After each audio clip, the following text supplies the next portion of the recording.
अजित पवार यांच्या अकाली एक्झिटने संपूर्ण महाराष्ट्राला मोठा धक्का बसलेला आहे. राजकारणातील एक मोठा आणि अनुभवी नेता अचानक आपल्यात नाही, ही भावना अजूनही लोकांच्या मनातून गेलेली नाही. पण या दुःखासोबतच आता एक वेगळाच प्रश्न सातत्याने उपस्थित केला जात आहे. हा केवळ विमान अपघात होता का, की यामागे काही घातपाताची शक्यता आहे? या संशयाच्या वावऱ्यात आमदार रोहित पवार यांनी घेतलेली पत्रकार परिषदेमुळे मोठी खळबळ उडाली आहे. त्यांनी घटनाक्रम मांडत अनेक मुद्दे उपस्थित केले आणि त्यानंतर राष्ट्रवादीतील इतर नेत्यांच्या प्रतिक्रिया आल्याने धूर आणखी गडद होत चालला आहे. अगदी काही वेळापूर्वी दिल्लीत माध्यमांशी बोलताना रोहित पवार यांनी पुन्हा एकदा चौकशीचा जोरदार हल्ला चढवला आहे आणि त्यामुळे या प्रकरणाची चर्चा पुन्हा एकदा तापली आहे. रोहित पवार काय म्हणतात ते सांगतात, जर 27 जानेवारी 2026 रोजी अजितदादा कारने पुण्याला गेले असते तर ते व्यवस्थित पोहोचले असते आणि दुसऱ्या दिवशी बारामतीला गेले असते. कदाचित ही दुर्दैवी घटना घडलीच नसती. पण त्या दिवशी घडलेली काही गोष्टींनी संपूर्ण प्लॅन बदलला. बैठकीला उशीर झाला, दरम्यान काही फोन आले. एका महत्वाच्या फाईलवर तात्काळ स्वाक्षरी हवी होती, अशी एक नेत्यांनी इच्छा व्यक्त केली. दादांनी ती स्वाक्षरी केली आणि त्यानंतर संध्याकाळी 7:13 विमानाचं बुकिंग झालं. रोहित पवार म्हणतात, जर आधीपासूनच विमानाने जाण्याचा निर्णय घेत ठरलेला असता, तर बुकिंग 26 तारखेलाच किंवा 27 तारखेलाच दुपारपर्यंत झालं असतं. शेवटच्या क्षणी इतका बदल का झाला? हा तपासाचा विषय आहे. ते स्पष्ट सांगतात, मी कोणावर थेट आरोप करत नाही, पण 27-28 जानेवारी दरम्यान नेमकं काय घडलं? कोण कोणाला भेटलं? कोणत्या चर्चा झाल्या? विशेषतः पायलट कोणाच्या संपर्कात होते? याची सखोल चौकशी व्हायला हवी. यानंतर दुसरा मुद्दा पुढे येतो प्रफुल्ल पटेल आणि सुनील तटकरे.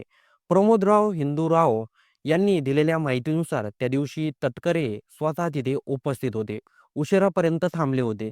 त्याचवेळी प्रफुल्ल पटेल यांचा फोन आल्याचंही सांगितलं जात आहे.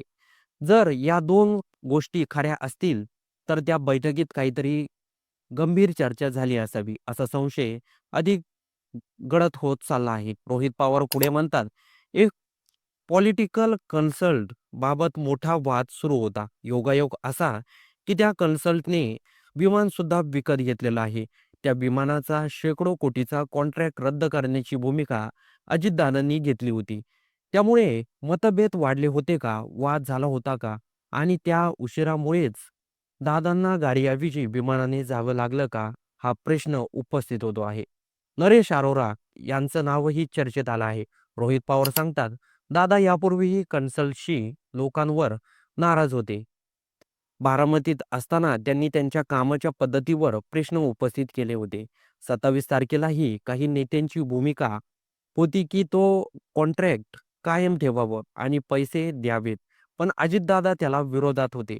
त्यामुळे वातावरण तापलं होतं. आणखी एक गंभीर मुद्दा म्हणजे ब्लॅक बॉक्स. रोहित पवार म्हणतात, उद्या जर असं समोर आलं की विमान कंपनीनं ब्लॅक बॉक्स बंद ठेवला होता, तर मग संशय अधिकच वाढेल. कारण अशा परिस्थितीत अपघात की घातपात याचं खरं उत्तर शोधणं कठीण होईल. त्यामुळे पारदर्शक आणि निष्पक्षीय चौकशी अत्यंत गरजेची आहे. तसंच त्यांनी अशी अपेक्षाही व्यक्त केली आहे की सुनेत्रा पवार आणि पंतप्रधान नरेंद्र मोदी यांच्या भेटीत हा मुद्दा नक्की मांडला जावा. कारण हा केवळ एका कुटुंबाचा किंवा पक्षाचा विषय नाहीये, तर तो संपूर्ण राज्याच्या भावना त्यांच्याशी जोडलेल्या आहेत. एकूणच काय तर अजित पवार यांच्या जाण्याने निर्माण झालेलं दुःख अजूनही ताजं आहे. पण त्याचवेळी लोकांच्या मनात पडलेला प्रश्न अनुत्तरित आहे. योगायोगाची ही मालिका आहे की यामागे काही वेगळं सत्य दडलं आहे. हे शोधणं अत्यंत महत्त्वाचं आहे. रोहित पवार वारंवार सांगतात, कोणावर आरोप नाहीत, पण सत्य बाहेर यायला हवं आणि ते सत्य बाहेर येण्यासाठी निष्पक्ष, सखोल आणि वेळेत चौकशी होणं हीच आजची सर्वात मोठी गरज आहे. तर दुसरीकडं दोन्ही राष्ट्रवादी एकत्र याव्या अशी शरदचंद्र पवार यांच्या पक्षातल्या काही नेत्यांनी अत्यंत दादांसोबत राष्ट्रवादी एकत्र येण्याबाबत चर्चा झाली होती, असा दावा केला होता. यावर सुप्रिया सुळे यांनी आपलं मत व्यक्त केलं आहे. त्यांनी म्हटलं आहे, की माझा भाऊ आता राहिला नाही. आम्ही अजून या दुःखातून बाहेर निघालो नाही. अजितदादा आणि माझ्यामध्ये संवाद झाला होता. पण त्या गोष्टीचा आता काही उपयोग होणार नाही. असं माध्यमाशी बोलताना सुप्रिया सुळे यांनी मत व्यक्त केलं आहे.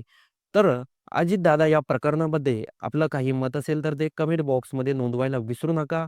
आणि रोहित पवार यांच्या मताशी तुम्ही जर सहमत असाल आणि काही तुमचे जर प्रश्न असतील तर ते देखील कमेंट बॉक्समध्ये नक्की सांगा.